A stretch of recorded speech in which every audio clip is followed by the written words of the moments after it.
Hello students, कैसे हैं आप सभी लोग। उम्मीद करता हूँ आप लोगों की पढ़ाई बहुत अच्छी चल रही होगी। इससे पहले हमने ईएमआई का ही लाइव सेशन लिया था, उसमें हमने मोस्टली सारे इम्पोर्टेंट टॉपिक्स और उनसे रिलेटेड जो क्वेश्चन बन सकते थे वो सब कवर कर लिए हैं। आज इस वीडियो में आपको हम ईएमआई चैप्टर के लास्ट 1 या 2 ईयर के, ठीक है, पीवाईक्यूज कराएंगे और देखेंगे किस किस टाइप के क्वेश्चन आपसे बना करते हैं। आप देखेंगे बहुत ही सिंपल क्वेश्चन पूछे जा रहे हैं। तो अगर आप इस बार JEE 225 देने वाले हैं तो ये वीडियो आप ही के लिए है। देखिए, स्टार्ट करते हैं। A conducting bar length L is free to slide on a two parallel conducting rail as shown in the figure. Two resistors R1 and R2 connected across the end of the rail. There is a uniform magnetic field pointing into the page and external agent pull the bar to the left at a constant speed. तो देखो बेटा, जैसे जैसे बार ये जो आपकी conductor है इधर पुल होगा, जैसे जैसे कंडक्टर आपका इधर पुल होगा तो यहाँ का एरिया आपका कम हो जाएगा, यहाँ का एरिया आपका कम होगा। एरिया कम होगा तो आपका फ्लक्स भी कम हो जाएगा, तो फिर बी एक्सटर्नल भी आपकी यहाँ पर कम होने लगेगी, जिसकी वजह से जो इंड्यूस्ड मैग्नेटिक फील्ड है वो कुछ इस तरीके से प्रोड्यूस होगी कि इसके कम, जो ये कम हो रही है ना इसको बढ़ाएगी, क्योंकि इसको अपोज करना है। कम हो रही है तो बढ़ाएगी। अगर बढ़ाएगी तो बी इंड्यूस की डायरेक्शन आपकी कैसी हो जाएगी, इनसाइड ही होनी पड़ेगी, यानी इसको सपोर्ट करेगी। कम होने को बढ़ाएगी, और बढ़ाएगी कैसे कि वो इसके सपोर्ट में आ जाएगी। तो आई इंड्यूस बेटा कैसा हो जाएगा, आप बताओ खुद ही कि आई इंड्यूस आपका कैसा हो जाएगा, क्लॉकवाइज हो जाएगा। क्लॉकवाइज, ठीक है, क्योंकि मैग्नेटिक फील्ड थंब इनसाइड, उसके बाद आप कर्ल करोगे तो ये जो डायरेक्शन है कर्लिंग की, यही आपकी मैग्नेटिक इंड्यूस करंट की डायरेक्शन है। इस तरीके से यहाँ पर अगर बात करोगे आप, तो ये एरिया आपका भैया बढ़ रहा है तो फ्लक्स भी बढ़ेगा, फ्लक्स बढ़ेगा तो मैग्नेटिक फील्ड भी बढ़ेगी, मैग्नेटिक फील्ड बढ़ेगी तो इंड्यूस ईएमएफ जो है, सॉरी इंड्यूस मैग्नेटिक फील्ड जो है वो कुछ इस डायरेक्शन में आएगी कि इसके बढ़ने को क्या करेगी, कम करेगी।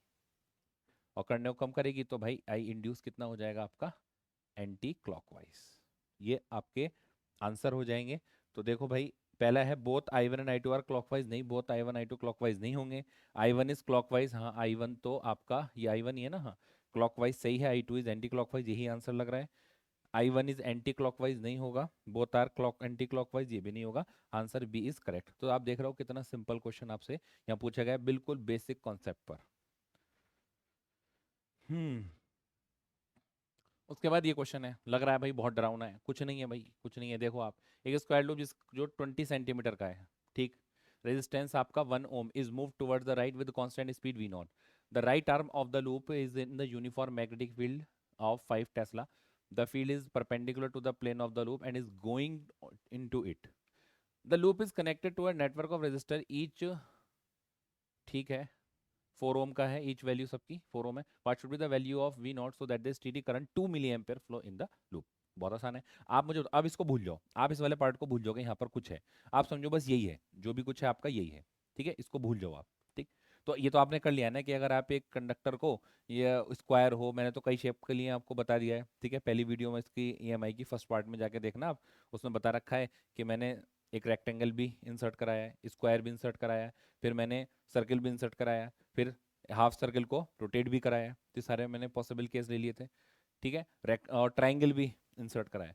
तो अभी आप ये समझो कि एक मेरा स्क्वायर है, ये इंसर्ट हो रहा है। जब इंसर्ट हो रहा है तो भाई क्या होगा, ये वाली लेंथ कितनी है आपकी, 5 सेंटीमीटर है ना, हाँ ये लेंथ आपकी बेटा 5 सेंटीमीटर है। तो ये इस डायरेक्शन में जा रहा है वी वेलोसिटी से, तो यहाँ पर आपकी एक बैटरी बन जाएगी, यहाँ पर आपकी एक बैटरी बन जानी है। जब बैटरी बन जाएगी तो बैटरी में से करंट फ्लो होगा, बैटरी में से करंट फ्लो होगा। अब क्योंकि ये भी यहाँ लगा दिया है तो करंट यहाँ पर भी जाएगा, यहाँ पर भी जाएगा, सब जगह घूम घाम के भाई करंट आपका इस तरीके से आएगा। तो आपको सबसे पहले यहाँ पर क्या लिखना है कि जो इंड्यूस ईएमएफ होगा वो कितना होगा भैया, बीवीएल होगा। इतनी बात सबको पता ही है। और जो करंट आएगा वो कितना आएगा, E by R, E induce by R. तो इंड्यूस कितना है आपका, बीवीएल अपॉन आर, और आर कौन सा होगा भैया, आर इक्विवेलेंट होगा। आर इक्विवेलेंट निकाल लो, आर इक्विवेलेंट निकाल लो। अब मुझे मुझे बताओ आप खुद से कि जो करंट है, ये जो करंट है यहाँ पर आने वाला जो करंट है, वो कुछ यहाँ जाएगा कुछ यहाँ जाएगा, बोलो, कुछ यहाँ जाएगा और कुछ यहाँ जाएगा। तो आप भैया इनका बताओ आर इक्विवेलेंट कितना होगा। वीडियो को 2 सेकंड पॉज करो और मुझे बताओ कि आर इक्विवेलेंट कितना होगा, आर इक्विवेलेंट कितना होगा। भाई इस वाले में करंट सेम जा रहा है तो ये आपका सीरीज में होगा, इस वाले में करंट सेम जा रहा है सीरीज में होगा, तो 4 और 4 8, ये भी 8, और 8 8 का कितना हो जाएगा भैया, 4 हो जाएगा, बस और तो कुछ नहीं है। अच्छा, इसका भी कुछ रेजिस्टेंस है, लूप है, अच्छा इसका भी रेजिस्टेंस आपका ओके ठीक है। तो आपका ये कुछ इस तरीके से हो जाएगा, ये वाला पूरा तो हो जाएगा भैया 4 ओम का, इस तरीके से, और इसके साथ ये इंटरनल रेजिस्टेंस और ये बैटरी, ये अब कुछ ये पूरा सेटअप अब ऐसा दिखाई देने वाला है, क्योंकि आर इक्विवेलेंट आपका कितना आ गया यहाँ पर 4 ओम का आ चुका है, और ये आपका 1 ओम है, और बैटरी हमारी कितनी है वीबीएल की, वीबीएल लिख लो, वीबीएल लिख लो, कुछ भी लिख लो। तो आप मुझे अब बताओ भाई, I is equal to be कितना दे रखा है आपको 5 टेस्ला, इंटू वी कितना दे रखा है, कितनी स्पीड से चल रहा है, नहीं वो तो निकालना है मुझे, इंटू ये आपकी 5 सेंटीमीटर है ना, कहाँ गया, 5 सेंटीमीटर कहीं नहीं, 20 सेंटीमीटर है, तो 20 × 10⁻², अपॉन आर इक्विवेलेंट आपका 4 + 1, 4 + 1 क्यों, 4 ये और एक ये, टोटल आपका 5 हो गया। अब ये अगर आपका 5 हो जाता है तो इस 5 से ये 5 कट जाएगा, तो और करंट कितना है आपका, कितना 2 मिली एम्पेयर, 2 मिली एम्पेयर का करंट फ्लो होना चाहिए, 2 × 10⁻³ is equal to V into 20 × 10⁻², तो ये यहाँ से कितना बचा भाई, 1 बचा, और ये 2 से 2 गया है, तो v इज इक्वल टू कितना हो गया है, v इज इक्वल टू कितना हो गया 10⁻⁻1 अपॉन 10⁻⁻1, अच्छा सेंटीमीटर में दे रखा है, 10⁻⁻1 अपॉन 10, तो ये तो 10⁻⁻² मीटर पर सेकंड है, तो क्योंकि आंसर सेंटीमीटर में भी है तो 1 सेंटीमीटर पर सेकंड इसका आंसर हो जाएगा, answer B is option is correct. तो ठीक है भाई, यूनिट का बहुत ज़्यादा ख्याल रखना, अगर आप यूनिट का ख्याल नहीं रखोगे तो भाई दिक्कत आ जाएगी। ओके, ये देखो बहुत ही छोटा सा क्वेश्चन है, to coil self inductance L1 and L2 are connected in series of combination having mutual inductance of the coil as M, ठीक है, द इक्विवेलेंट सेल्फ इंडक्टेंस बताना कॉम्बिनेशन का, तो देखो आप मुझे बताओ यहाँ पर जो करंट जा रहा होगा उसकी डायरेक्शन क्या होगी, यहाँ पे जो इस जगह में जो करंट जा रहा होगा उसकी डायरेक्शन ये होगी, ठीक है, यहाँ पर करंट जाता हुआ इसकी डायरेक्शन ये हो जाएगी। अब देखो करंट की डायरेक्शन अगर आपकी अलग अलग हो गई है, करंट की डायरेक्शन अगर आपकी अलग अलग हो गई है, तो आप इसको चुपचाप लिख सकते हो, इसका वो तो ऐड कर दोगे, सेल्फ इंडक्टेंस -2 × M, बस ये आपका आ जाएगा आंसर। और अगर ये सेम डायरेक्शन में होते, ऐसे करके, तो इसमें भी करंट ऐसा आता है, इसमें भी करंट ऐसे जाता, तो ये आ जाता है L1 + L2 + 2 × M, ठीक है बेटा, ये बात आप ध्यान रख लीजिए। ये क्वेश्चन है, coil is place time varying magnetic field if the number of the turn in the coil were to be halved and radius wire doubled, the electrical power dissipated due to the current induced in the coil would be. तो भाई बहुत ध्यान से देखो, आपको power dissipated है, तो power dissipated किसकी वजह से होती है, ये तो रजिस्टर की वजह से होती है, तो पावर का फॉर्मूला लिख सकते हो E²/R आप, ठीक है, और ये आपका नंबर ऑफ टर्न भी है, तो ईएमएफ इंड्यूस कितना हो जाएगा आपका N d∅dt, और चेंज करो, टाइम वेरिंग मैग्नेटिक फील्ड है ना, तो N इंटू ए इंटू d∅dt, dB/dt, dB/dt, ऐसे हो जाएगा, ठीक, और इसका भी स्क्वायर, इसका भी स्क्वायर, देखो तो यहाँ लिखेंगे स्क्वायर इसका, तो देखो एक काम करते हैं, P is equal to NA dB/dt, इसका स्क्वायर, ठीक है, अपॉन R है, इसको भी आप ρL/A लिख लो, ρL/A लिख लो, ρL/A लिख लो, ठीक है। तो ये वाला, अब देखो ये वाला एरिया में और इस वाले एरिया में आपका एक डिफरेंस है, ठीक, ये एरिया आपका बेटा कॉइल का है, और ये एरिया किसका है, आपका वायर का है, ठीक, तो कॉइल का एरिया तो चेंज ही नहीं हो रहा ना, देखो एक coil is placed in time varying magnetic field, number of the turn in the coil were to be half, तो नंबर ऑफ टर्न आपको हाफ करने हैं, तो यहाँ से मैं जो जिस चीज़ को आपको चेंज करना है, यानी N² कर देता हूँ, जो प्रोपोर्शनलिटी है जिसको चेंज कर रहे हैं हम, अपॉन में, और इलेक्ट्रिकल और radius of the wire is doubled, wire की रेडियस है, तो भाई यहाँ पर आपको एल भी लेना पड़ेगा और ए भी लेना पड़ेगा, बस इन तीनों पे ही डिपेंडेंसी आएगी, जो भी कुछ आएगी। तो नंबर ऑफ टर्न को आधे करने से क्या होगा, नंबर ऑफ टर्न आधा करा है हमने, तो ये हो जाएगा N²/4 इंटू, अगर आपने रेडियस को डबल करा तो एरिया आपका 4 टाइम्स हो जाएगा, बिल्कुल ठीक बात है, अपॉन, अगर आपने अगर आपने रेडियस को कैसा कर दिया है, डबल कर दिया है, तो इसका मतलब यह है लेंथ आपकी हाफ हुई होगी, तो लेंथ को आपने हाफ कर दिया है, ये बात अंडरस्टूड है। तो यहाँ से 4 से 4 कटे, ये तो 2N²A/L, यानी 2 टाइम्स हो गया है, यानी आपका ये 2 टाइम्स हो गया है, बहुत ध्यान से क्वेश्चन को समझ लीजिए। क्या कराया है, पावर डेसिपेटेड का ई स्क्वायर बाई आर लिख दिया मैंने, N A D B by D T का होल स्क्वायर अपॉन में रो एल बाई ए, और रो एल बाई, अब ये वाला जो एरिया है भैया ये कॉइल का है, ठीक है, कॉइल का जो कॉइल है आपका उसका एरिया है, और एक तो ये कॉइल है इसका एरिया हो गया, मान लो ये रेडियस इसकी आर होती, और ये जिस वायर से बनी हुई है हम बात कर रहे हैं उसमें, क्योंकि करंट तो इसमें फ्लो होगा ना, तो रेजिस्टेंस इसका होगा, तो इसका रेजिस्टेंस के लिए आप लिख सकते हो रो एल बाई ए। तो ठीक है, तो आपने ये इस तरीके से क्वेश्चन कर लिया है, जिन जिन चीज़ पर डिपेंडेंसी बताई थी मैंने वो चीज़ साइड में निकाल ली है, एन को आधा करा था, और एरिया और लेंथ का तो आपको पता ही है, अगर आप एरिया को क्या करोगे, डबल करोगे, तो इसका मतलब लेंथ आपने क्या करती है, आधी करती है, रेडियस, ठीक है। हाँ, ओके, यहाँ से आगे चलते हैं। A square loop of wire of side L is placed inside a large square. ठीक है, both loop are coplanar and their center coincide at point as shown in the figure. The mutual inductance of the system. Okay, mutual inductance, ये तो मैंने अभी आपको कराया है question video में, लास्ट वीडियो में आप देख सकते हो। तो आप ये देखो कि इसमें जो करंट फ्लो हो रहा है उसकी वजह से यहाँ पर किसके सेंटर पे जो मैग्नेटिक फील्ड आएगी वही इस पूरे क्रॉस सेक्शन में होगी।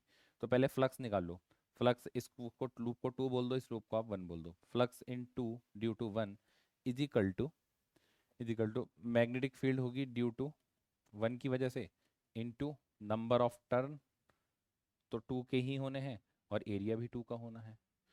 अब इसकी वजह से मैग्नेटिक फील्ड भाई आपको याद होनी चाहिए, 2√2 mu naught I by pi L into N2, यहाँ पर N1 आ जाएंगे, यहाँ पर आपके नंबर ऑफ टर्न N1 आ जाएंगे। नंबर ऑफ टर्न नहीं दे रखे क्या, mutual inductance of the system L square, हाँ तो नंबर ऑफ टर्न मेरे ख्याल से आपके 1 1 ही हैं फिर, ठीक है, नंबर ऑफ टर्न है ही नहीं इसमें, तो 1 1 ही है ये, N2 into area, N2 into area, area का भी कोई जिक्र नहीं कर रखा। चलो भाई देखते हैं, तो एरिया इसका तो एल स्क्वायर हो जाएगा, नहीं एरिया तो स्मॉल एल स्क्वायर हो जाएगा, स्मॉल एल स्क्वायर हो जाएगा। तो यहाँ से नंबर ऑफ टर्न का कोई जिक्र नहीं है तो 1 1 मान लेते हैं, तो यहाँ से आ जाएगा 2√2 mu naught upon pi L into L square, बस, और ये आई आ जाएगा, तो ये जो वैल्यू होगी बेटा आपकी म्यूचुअल इंडक्टेंस होगी। तो कौन सा ऑप्शन आपका बन रहा है, 2√2 म्यू नॉट स्मॉल एल ऊपर होना चाहिए, नीचे पाई एल, आंसर आपका बेटा सी हो गया। ठीक है, तो ये बात बहुत ध्यान रखेंगे आप लोग, ठीक है। कैसे लिख रहा हूँ मैं, इसके करंट होने की वजह से मैग्नेटिक फील्ड यहाँ पर पहुंची है पूरे क्रॉस सेक्शन में, और किसकी मैग्नेटिक फील्ड होगी, बड़े वाले लूप की मैग्नेटिक फील्ड होगी, लेकिन जो फ्लक्स होगा उसमें नंबर ऑफ टर्न किसके होंगे, छोटे वाले लूप के होंगे, और एरिया किसका होगा, छोटे वाले लूप का होगा। ठीक है, तो इस तरीके से आपको ये क्वेश्चनों को भाई अटेम्प्ट करना है, आने चाहिए आपको ये क्वेश्चन। अब ये देखो मैंने आपको वीडियो में भी कराया था इस टाइप का क्वेश्चन, मेटेलिक रॉड एल है, rotated with angular speed omega, normal to the uniform magnetic field be about an axis passing through one end of the rod as shown in the figure। तो induce EMF कितना होगा इसमें, ठीक है, तो यार इसमें तो कुछ भी नहीं है यार, कुछ तो हो, मैंने गलत पढ़ लिया क्या question, B omega L square, बस कैपिटल एल का स्क्वायर, और कुछ भी नहीं है यार, ये सोचो जेई मेन का क्वेश्चन आया हुआ है यार आपका, मतलब ऑप्शन तो दे रखे हैं 1/2 बी ओमेगा एल स्क्वायर, सोचो यार, ये जेई मेन में क्वेश्चन आपका आया हुआ है, और अभी ये का है, शायद ये 2023 के आसपास का है, देख लेना। अब देखो इसकी वजह से इसमें सब हमने सीख रखा है, अगर सीख रखा है तो फिर लगाओ बड़े वाले लूप, यानी फ्लक्स इन, इसको मैं 2 बोल रहा हूँ, इसको मैं 1 बोल रहा हूँ, 2 की 2 में 1 की वजह से, तो magnetic field due to again 1 into into number of turn 2 के, और एरिया भी 2 का, तो बी ड्यू टू 1 कितनी आ जाएगी आपकी, 2√2 mu naught I upon pi capital L into number of turn in N2, और इसके नंबर ऑफ टर्न कितने हैं भाई, N1 होंगे, ठीक है, इसको तो ऐसे कर दो, N2 into pi R square, pi R square, तो N1 N2 यहाँ पर भी नहीं है तो भाई 1 मान लो, तो यहाँ पर आ जाएगा आर स्क्वायर तो ऊपर होगा ना, और एल नीचे होगा, तो ये वाला ऑप्शन आपका बन गया, ये वाला ऑप्शन आपका बन गया। मुझे आई हटा दो, आई हटा के N1 N2 को आप 1 मान लेना, ठीक है। हाँ, ये भी आपका क्वेश्चन आपका भाई अच्छा है, ये क्वेश्चन भी आपका अच्छा है, क्लियर तो हो रहा है ना, okay. Gauss law of magnetostatics, Gauss law magnetostatics, तो आपको मैंने उस दिन भी बताया था कि भाई magnetic monopole do not exist but electrical monopole exist करते हैं। तो आप इसमें गसियन सरफेस ले ही नहीं सकते, या आपने नॉर्थ ले लिया या आपने साउथ ले लिया, आप चाहते हो कि मैं यहाँ पर गसियन सरफेस ले लूँ तो इसके बराबर में नॉर्थ भी बैठा है, तो ये दोनों एक दूसरे को कैंसिल कर देंगे। तो गसियन सरफेस में जो आप लिखते थे ना कि म्यू कैसे लिखते थे, इंटीग्रल ई डॉट डी ए, E dot D S, D S और डी ए, कोई आपका डी एस भी यूज़ कर लेता है, कोई डी ए भी यूज़ कर लेता है, इजिकल टू बोलो Q enclose upon F silent not. ये गॉस लॉ है आपका, ये आपका गॉस लॉ है, ठीक है। 3:50 हो रहे हैं भाई, रमज़ान चल रहे हैं, सहरी का टाइम स्टार्ट हो चुका है, तो बाहर अनाउंसमेंट हो रहा है सहरी का, ठीक है, बाहर अनाउंसमेंट हो रहा है सहरी का, तो रात में आपकी वीडियो रिकॉर्ड हो रही है ये। हाँ, क्यू एन क्लोज, अब यहाँ पर जब आप क्यू एन क्लोज लिखोगे तो क्यू एन क्लोज में यहाँ पर क्या आ जाएगा, यानी मैग्नेटिक जो हो जाएंगे ना नॉर्थ और साउथ जो पोल होंगे, तो वो आपके कैसे हो जाएंगे, जीरो हो जाएंगे। तो ये तो आपका जीरो हो जाएगा, B dot D A is equal to zero, हाँ मैग्नेटोस्टैटिक्स में ही आएगा, ठीक है। Faraday law of electromagnetic induction, Faraday law of magnetic, ये आ गया, ये तो हमने करा है। क्या होता था, E induce is equal to minus d five by D t, minus d five by D t को आप कैसे लिखते हो, लिख सकते हो डी अपॉन डी टी, जैसे इन्होंने लिख रखा है बी डॉट डी ए, ठीक है। और इसको आप क्या लिख सकते हो, electric field dot D L, बोलो, ये सब एक दूसरे की आपकी इलेक्ट्रिक फील्ड आ जाती है, ठीक है, ठीक है, वीडियो में जाके देखो मैंने करा रखा है। तो ये आ गया। फिर Ampere circuital law, Ampere circuital law ये आ गया आपका, B dot D L is equal to mu naught I enclosed. Gauss's law of electrostatics ये आ गया, ये क्या लिखा हुआ है, रो डी वी, ठीक है। रो डी वी क्या लिखा है सोचेंगे आप, ये 1/f(0) रो डी वी, ठीक है। तो charge per unit volume, volume charge density से रिलेटेड है कुछ, सोचेंगे इसको, ओके, वॉल्यूम चार्ज डेंसिटी से रिलेटेड है कुछ। तो आपका ऑप्शन कौन सा बन रहा है, पहले का, दूसरा है, लो जी लो यार, सोचो अगर किसी को पहले ही आता है तो भी मार देगा आंसर, कितना आसान है यार, जेई मेन का क्वेश्चन है। देखो जेई मेन आपका, मैं सच बता रहा हूँ, कुछ नहीं है, कुछ नहीं है, 20 क्वेश्चन तो वो बिल्कुल आपको थाली में परोस के दे रहे हैं, 20 क्वेश्चन, बोले लो भाई कर लो, 20 क्वेश्चन में आपको कुछ करना ही नहीं है। कुछ नहीं करने का मतलब ये नहीं कि आप पूरे साल नहीं पढ़ के जाओगे, बेटा जो बच्चा ईमानदारी से पढ़ा है ना पूरे साल, उसके लिए 20 क्वेश्चन करने में कोई भी दिक्कत वाली बात नहीं है। और आप पढ़े ही नहीं हो तो आपको तो एक भी क्वेश्चन भारी लगेगा, ठीक है। तो इसलिए जो बच्चा कंसिस्टेंसी के साथ पूरे साल ईमानदारी से पढ़ता है उसके लिए जेई मेन में, चाहे वो फिजिक्स हो या केमिस्ट्री हो, तो उसमें भाई 20 क्वेश्चन तो कुछ नहीं है, वो इजीली करके आ सकता है, ठीक है, सिर्फ आपका दिमाग चलना चाहिए वहाँ पर। A coil is placed perpendicular to the magnetic field 5000 Tesla when the field is changes to 3000 Tesla in 2 seconds. An induced EMF of 220 volt is produced in the coil if the diameter of the coil, इतना दे रखा, number of turn पूछे, तो भैया induce EMF की बात कर रहा है, EMF induce equal to D five by D T, ठीक है। तो थोड़ी देर के लिए एक काम करते हैं, कुछ यहाँ पे क्योंकि साइन वाइन का दिखाई नहीं रखा है, तो हम D five by D T ले लेते हैं, या डेल्टा फाइव लेना पड़ेगा, delta five by delta T.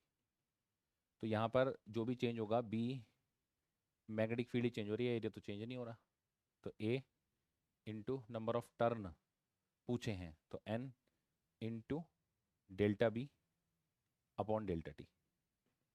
Area कितना भैया, पाई आर स्क्वायर, तो रेडियस आपकी हो जाएगी 0.01 मीटर, तो पाई इंटू 0.01 का whole square into number of turn चाहिए, ये कितनी हो गई है चेंज, 5000 से 3000 हो गई है 2 सेकंड में, यानी बचा कितना है, 5 में से 3 जाएंगे तो 2000 बचेंगे।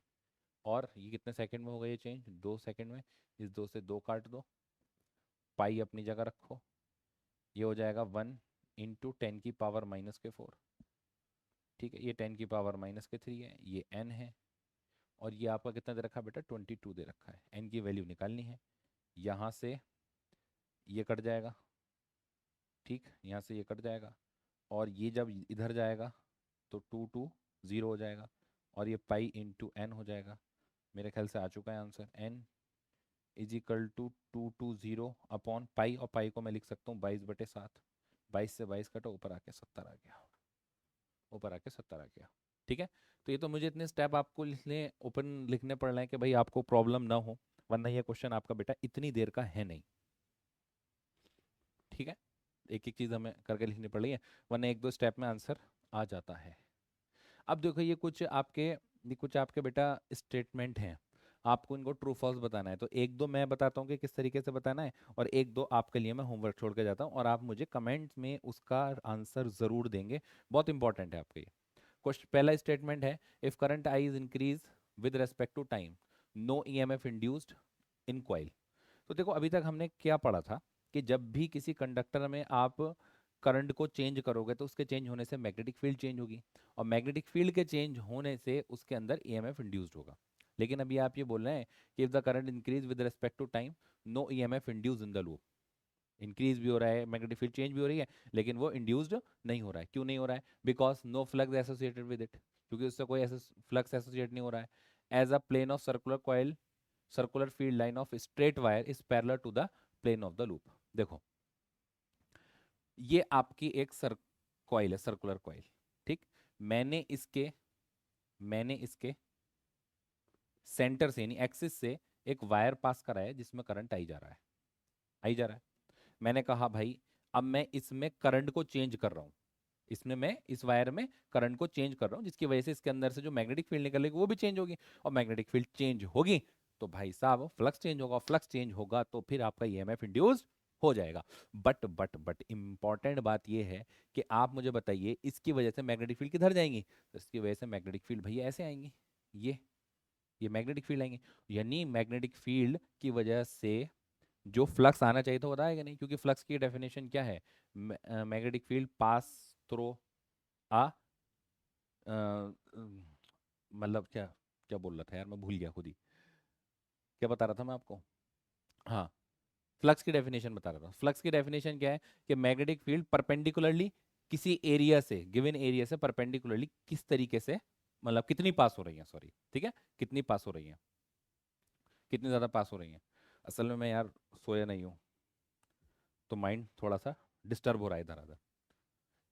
तो क्या होती है, फिर से एक बार लिख लेते हैं, फिर से आते हैं एक बार, कि आपका जो फ्लक्स है, आपका जो फ्लक्स है उसकी डेफिनेशन क्या है कि किसी भी गिवन एरिया से मैग्नेटिक फील्ड लाइंस परपेंडिकुलरली कितनी पास हो रही हैं, उसी को आप क्या बोलते हो? फ्लक्स बोलते हो। अगर फ्लक्स बोलते हो, बट यहाँ से जो मैग्नेटिक फील्ड जा रही है वो तो परपेंडिकुलर नहीं हो रही, वो तो इस लूप के अलॉन्ग ही हो रही है, इस लूप के प्लेन में ही हो रही है, और जब लूप के प्लेन में ही हो रही है तो इसका मतलब कोई फ्लक्स ही नहीं आ रहा, उसका कोई फ्लक्स नहीं आ रहा, तो फ्लक्स ही नहीं आ रहा तो फिर चेंज करके क्या करोगे? उसको चेंज होता रहे, जब आ ही नहीं रहा तो चेंज भी होकर क्या करेगा? इसकी वजह से बेटा इसका आंसर आपका ट्रू हो जाएगा। ठीक है, तो ध्यान रखेंगे, ऐसा नहीं है आपने क्वेश्चन पढ़ लिया कि हाँ हाँ हमने पढ़ा था कि जब भी किसी कंडक्टर में करंट को चेंज करेंगे तो फ्लक्स चेंज होगा, फ्लक्स चेंज होगा तो भाई साहब इंड्यूस ईएमएफ आएगा। नहीं नहीं नहीं, आप ध्यान से देखिए कि जो क्या फ्लक्स आ भी रहा है, नहीं आ रहा है। फ्लक्स तो तभी आएगा ना जब वो परपेंडिकुलरली पास होंगे, या तो परपेंडिकुलर पास नहीं हो रही, अलोंग द लूप हो रही है पास, अलोंग द लूप हो रही है। इस तरीके से दूसरा, if the current I increase with respect to time, no EMF induce in solenoid because no flux associated with. अब ये आप मुझे बताएंगे, ये आपका सोलेनोइड है बेटा, आपने इसके अंदर एक वायर प्रोड्यूस करा दिया, आपने इसके अंदर एक वायर डाल दिया, इसमें करंट, अब इसका करंट आपको चेंज कर रहे हो, तो आप मुझे बताओ इसकी वजह से क्या ईएमएफ इंड्यूस्ड होगा? नहीं होगा? नहीं होगा, ये भी परपेंडिकुलर नहीं आ रहा, अलोंग द लूप आ रहा है, अलोंग द लूप आ रहा है, ठीक है, तो इसकी वजह से भी आपका कोई फ्लक्स यानी ईएमएफ इंड्यूस्ड नहीं होगा। फिर ये कह रहा है एनी रेक्टेंगुलर कॉइल और loop translate within the uniform transverse magnetic field, no EMF induced in it because its flux remain constant. मतलब कहने का ये है, मतलब कहने का ये है,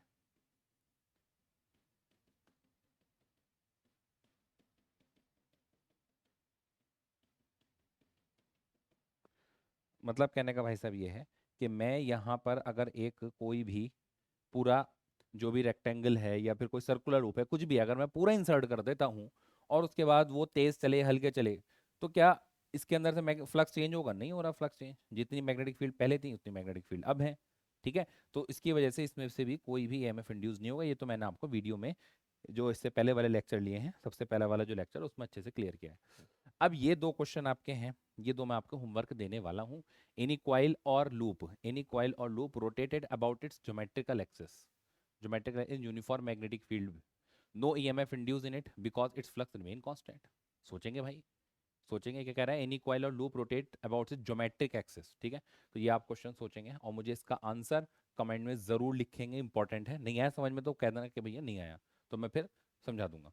if current of one coil either increase or decrease, no EMF induced in another coil because no flux associated with it for the coil which are placed mutually perpendicular. तो देखो भाई, अगर दो कॉइल इस तरीके से परपेंडिकुलरली प्लेस्ड हैं ऐसे करके, अब इनमें से किसी भी एक कॉइल को उठाओ आप और उसमें करंट फ्लो कराओ, करंट फ्लो कराने की वजह से करंट को चेंज भी कराओ, जिसकी वजह से मैग्नेटिक फील्ड चेंज होगी। क्या मैग्नेटिक फील्ड चेंज होने की वजह से दूसरी कॉइल में ईएमएफ इंड्यूस्ड होगा या नहीं होगा? ठीक है, तो ये भी आप बताएंगे। इसका आंसर इंपॉर्टेंट है भाई, ये सारे पॉइंट इंपॉर्टेंट है। तो देखो, कॉन्सेप्ट वो नहीं है कि आपने एक बार पढ़ ली चीज़, उसके वेरिएशंस होते हैं। अगर आपने वेरिएशंस उसके नहीं समझे तो कंपटीशन में आपसे वो यहीं से खेल जाएगा, यहीं से खेल जाएगा। देखो, इसमें कुछ नया तो नहीं पढ़ रहे हैं हम, ठीक है, वही सारी बातें कर रहे हैं। हमने ये बातें डिस्कस भी की हुई हैं कि फ्लक्स की डेफिनेशन क्या होती है जो कि परपेंडिकुलर लाइन पास कर जाए। अब देखो, जैसे अगर मेरे पास मैग्नेटिक फील्ड मान लो ऐसे करके जा रही है, ऐसे करके जा रही है, ऐसे करके, इस तरीके से, और वो चेंज भी हो रही है, चेंज भी हो रही है, तो क्या एमएफ इंड्यूस होगा? नहीं होगा। ऐसे जा रही है परपेंडिकुलरली और उसके बाद चेंज हो रही है, एमएफ इंड्यूस होगा? होगा। तो आपको ओरिएंटेशन का बेटा बहुत ज्यादा ध्यान रखना है, क्योंकि फ्लक्स का फॉर्मूला ही मैंने पहले दिन आपको बताया था कि आपका क्या है बेटा, एन बी ए कॉस थीटा हो जाता है। नंबर ऑफ टर्न पर भी डिपेंड करता है। मैग्नेटिक फील्ड को चेंज कर दो, एरिया को चेंज कर दो, और ओरिएंटेशन भी चेंज करने से भाई फ्लक्स आपका कैसा हो जाता है? चेंज हो जाता है। तो मतलब अगर, अब वही बात है कि मैग्नेटिक फील्ड और एरिया के बीच में एंगल अगर 90 हुआ तो फ्लक्स जीरो, जीरो हुआ तो फ्लक्स मैक्सिमम। ठीक है, ओके, देखते हैं आगे कुछ बचा है या नहीं। Okay, this is all about EMI. EMI के हमने ज्यादातर कॉन्सेप्ट को पकड़ के खींच लिया है। मैक्सिमम जो क्वेश्चन आपके आते हैं वो इन्हीं कॉन्सेप्ट में से आते हैं। देखो, सारा तो होना पॉसिबल नहीं है, लेकिन हाँ, 90% से ज्यादा चांस है कि क्वेश्चन आपको इसी आपके जो मैंने वीडियो बनाई है इसमें से मिल जाएगा। बल्कि 90% बोल रहा हूँ, इंशाल्लाह 100% मिलेगा, 100% मिलेगा, क्योंकि वो घूम फिर के कई सालों को मैंने एनालाइज किया है पेपर को, यही बातें करे जा रहा है। ओके, तो भाई पढ़ते रहिए, हिम्मत नहीं हारेंगे। अगर आपसे अभी फिलहाल किसी चैप्टर में कुछ ज़्यादा नहीं हो रहा है तो जो भी अपने कोचिंग के नोट्स हैं उनको अच्छे से रिवाइज कीजिए और पीवाईक्यूज लगा लीजिए। 2 से 3 साल के सफिशिएंट है। पीवाईक्यूज लगाने का तरीका भी होता है, वो तरीका आपको पता होना चाहिए। Okay, wish you all the best.